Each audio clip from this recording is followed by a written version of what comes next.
السلام عليكم ورحمة الله وبركاته.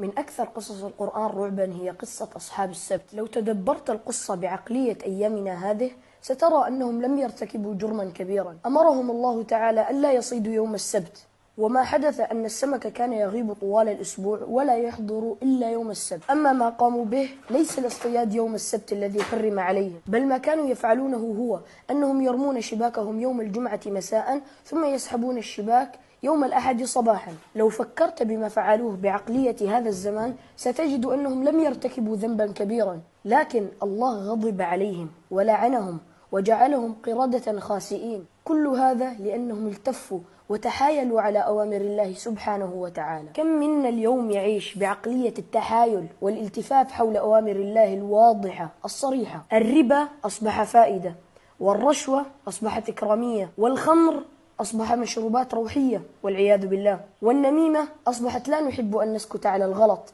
والعري حرية، ومن لا يصلي يقول الدين معاملة، والإيمان في القلب، والذي يجمع الصلوات كلها قبل النوم، والحجاب أصبح موضة وغيره من الأمور. والمصيبة هي أن يكون ربنا غاضبا علينا، أو حتى نكون خارجين من رحمته ونحن لا نشعر، بل ونعتقد أننا أولياء الله الصالحين.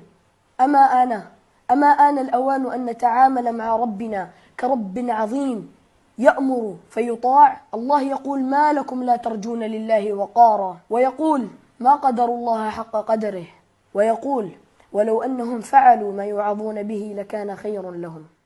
ختاما، نسأل الله أن يردنا إليه ردا جميلا. في أمان الله ورعايته.